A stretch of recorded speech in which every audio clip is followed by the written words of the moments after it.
tem realmente defendido de Jesus 1.000.000%? Você pegou firme e agarrou as palavras de Jesus, porém, ouvindo que João estava preso, voltou para a Galiléia. Deixando Nazaré, foi habitar em Cafarnaum, cidade marítima, nos confins de Zebulon e Naphtali, para que se cumprisse o que foi dito pelo profeta Isaías, que diz: a terra de Zebulon, a terra de Naphtali, junto ao caminho do mar, além do Jordão, a Galiléia dos gentios, ou a Galiléia das nações, os que estavam assentados na sombra da morte, raiou a luz. Desde então começou Jesus a pregar, dizendo: arrependei-vos, porque é chegado o reino dos céus. Amém, igreja? Amém, pastor. Nós estamos em uma sequência, algumas semanas, e a gente falou sobre o batismo de João. Depois do batismo de João, a gente falou também do constrangimento que João teve ao batizar o Messias. Falamos também da forma corpórea da pomba vir no batismo do Messias, confirmando o seu chamado. Semana passada a gente falou da peregrinação no deserto, onde o Messias se submeteu pelo Espírito Santo a ser tentado pelo diabo. E ele foi confrontado primeiramente na apetite, quando o próprio inferno o indaga ou o questiona, dizendo: está com fome? Por que não transforma essa pedra em pão? Induzindo o Filho de Deus a se precipitar, induzindo o Filho de Deus ao erro, ou a simplesmente fazer a sua vontade, esquecendo a vontade do Messias, a vontade de Deus, e esquecendo para o qual ele foi chamado, comissionado, e por isso ele estava ali. Mas ele resistiu bravamente. Falamos sobre os desejos que o Messias teve que enfrentar naquele deserto: o desejo da fome, o desejo da apetite, o desejo do ventre, a qual governa as nações. O homem faz tudo por um prato de comida, por um pedaço de pão. O homem se dá a esse capricho, perdendo muitas das vezes a presença de Deus. O homem entrega reino. Ou você não lembra do caso de Esaú e Jacó? Quando Esaú, faminto, trocou o seu direito de primogenitura por um mesado. Era só um prato de lentilha. E ele: o que me adianta ter toda a bênção da primogenitura se eu estou faminto? E ele entregou a primogenitura ao seu irmão. Mesmo com choro e com lágrima, não achou lugar para ele de arrependimento, porque ele vendeu aquele direito por um prato de lentilha.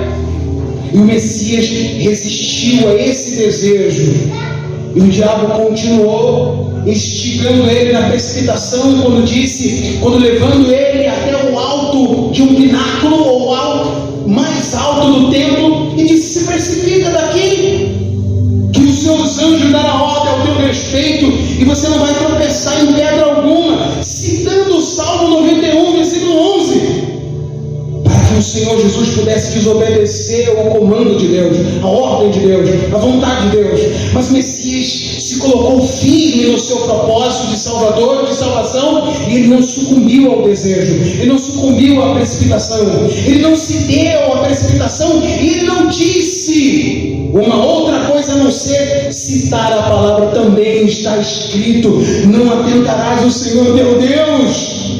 E ele combatendo Satanás com a palavra, e Satanás dá a sua última investida, leva o Senhor Jesus no alto da cidade e diz: está vendo todo esse reino? Está vendo toda essa glória? Te darei. Sabendo que o homem se dá aos desejos, sabendo que o homem se dá à cobiça, à vaidade, sabendo que o homem dá tudo por um punhado de ouro, um punhado de dinheiro, sabendo que o homem vende a alma se ele receber uma herança gorda bancária, sabendo que o homem faz tudo pelo dinheiro e pelo poder, aquele desejo, mas o Messias mais uma vez vai dizer: sai para lá, Satanás, pois também está escrito: só o Senhor adorarás e só Ele prestarás culto. E ele rebate mais uma vez a palavra de Satanás com as escrituras sagradas. Amém, igreja? E o Messias então sai desse deserto, 40 dias, lembra? 40 dias e 40 noites com fome. E ele vai agora cumprir o seu chamado. E aqui é a abertura do seu chamado. Essas escrituras aqui é onde o Senhor Jesus vai instalar a sede do seu ministério. Onde o Senhor Jesus vai estar lá, onde dali ele vai captar os seus discípulos, dali ele vai transformar o mundo, e aquela mensagem que vai chegar ali, vai chegar até os confins da terra, até os confins do século e por todos os séculos. Por quê? Porque ele é o Messias. Amém, igreja? Amém? Amém. E o que me destaca aqui é exatamente para onde o Messias vai. Versículo 11: deixando Nazaré, foi habitar em Cafarnaum, cidade marítima, nos confins de Zebulon e Naftali. O Senhor Jesus vai fazer o caminho de Jonas. Jonas, ele era exatamente daquela região marítima. Jonas usou aquele porto para fugir da vontade de Deus. Jonas usou aquele porto para ir em direção a uma terra contrária ao que Deus tinha dado a ele. Mas o Messias, que é o Salvador e é a salvação, e ele que obedece ao Pai em tudo, ele é o Filho predileto, ele é o Filho que obedeceu o Senhor em tudo, ele estaria agora para cumprir aquilo que Jonas se recusou a fazer. Ele estaria agora representando o centro da vontade de Deus. E o medo que Jonas teve, o Senhor Jesus terá que superá-lo. E ele vai fazer.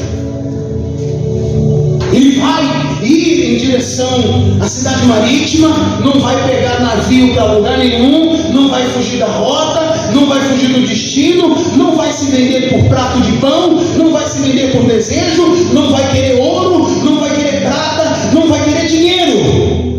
Ele vai simplesmente, puramente estender a salvação a todos os gentios, a todos os povos, a todas as línguas. Por quê? Porque Ele é Deus, porque Ele é Senhor. E Ele começa evangelizando uma terra confusa. Essa terra de Zebulon é uma terra altamente confusa, uma terra que foi confundida ao longo dos tempos, uma terra que foi deteriorizada ao longo dos tempos, uma terra que foi mesclada, misturada, uma terra que jazia à sombra da morte, uma terra que aonde chegava ou aonde se encontrava aquela terra era exatamente a sombra da morte. Você já imaginou aonde a morte faz sombra? Você já parou para pensar sobre esse termo? Aonde a morte faz sombra, aonde a morte repousa, aonde a morte paira, ou aonde a morte chega. É lá que o Messias vai se direcionar, é lá que o Messias vai se dirigir, é lá que o Messias vai atingir. O Senhor vai golpear a terra de Zebulon e Naftali, o Senhor vai golpear a terra marítima, onde jazia a sombra da morte. O espírito mais poderoso que existe no inferno é a morte. E o Messias vai vencer a morte. Por que ele vai vencer a morte? Porque ele é fiel, e ele foi fiel ao Senhor, e o Senhor vai poupá-lo e vai resgatá-lo e ressuscitá-lo da morte. Por quê? Porque ele foi fiel. Repita assim comigo: porque ele foi fiel. Está fraco. Porque ele foi fiel. Porque ele foi fiel. Fiel. Amém, igreja? Amém? Vamos em Isaías, aonde essa profecia se encontra. Primeiramente, Isaías 42, versículo 7. Depois a gente vai ao 9. Vamos ler primeiro o 42. Dá comigo rapidamente. Isaías 42, o versículo 7. Diz assim, ó. Vamos ler o 6 para contextualizar. Eu, o Senhor, te chamei em justiça, e te tomarei pela mão, e te guardarei, e te darei por conserto do povo, e para a luz dos gentios. Versículo 7.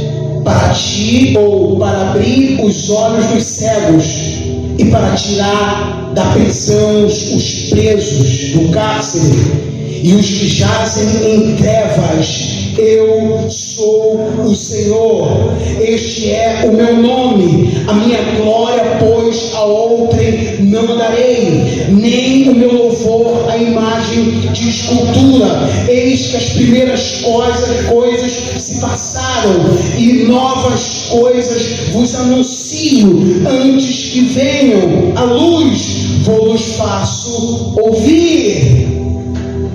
O Messias está sendo anunciado 700 anos antes do cumprimento. Para o que ele veio, o poder que ele veio, a glória que ele veio, e o caminho que ele veio, e o que ele veio fazer. Isaías, o capítulo 9. Isaías, volte comigo. Isaías, o capítulo de número 9.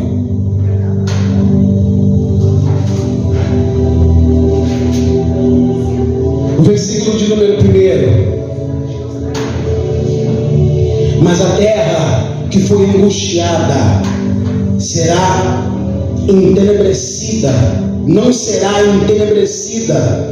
Envelheceu nos primeiros tempos a terra de Zebulon, a terra de Naphtali, mas nos últimos dias, ou nos últimos tempos, a enobreceu junto ao caminho do mar, da além do Jordão, a Galileia dos gentios.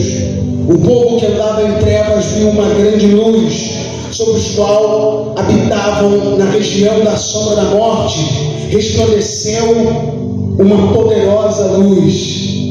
Tu multiplicaste este povo, e a alegria lhe aumentaste. Todas as gerações perante ti, como se alegram na ceifa, como se exultam quando se repartem o despojo, porque tu quebraste o jugo que pesava sobre ele, a vara que lhe feria os ombros, o cetro do seu opressor, como nos dias dos medianitas. Oh, glória! O Senhor despedaçou o jugo, o Senhor quebrou o jugo. E o Senhor dá exemplo, como nos dias dos medianitas, eu agi com poder e autoridade. O Senhor está dizendo: podem se regozijar, vocês que estavam assentados à sombra da morte. O Senhor brilhou a sua luz, o Senhor raiou a sua luz, o Senhor deu o poder da sua luz. Sabendo de tudo isso, e tendo consciência de tudo isso, volta lá comigo, Mateus, o capítulo de número 5, capítulo 4, por gentileza. Mateus, o capítulo 4, diz assim, ó,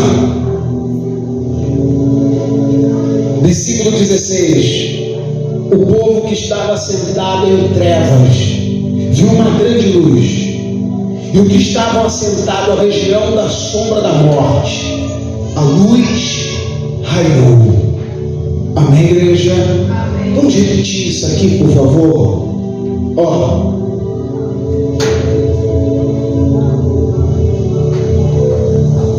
E os que estavam assentados na região da sombra da morte, raiou a luz, Amém? Vamos lá? E os que estavam. Vamos lá de novo? E os que estavam. Jesus. E os que estavam assentados na região da sombra da morte, raiou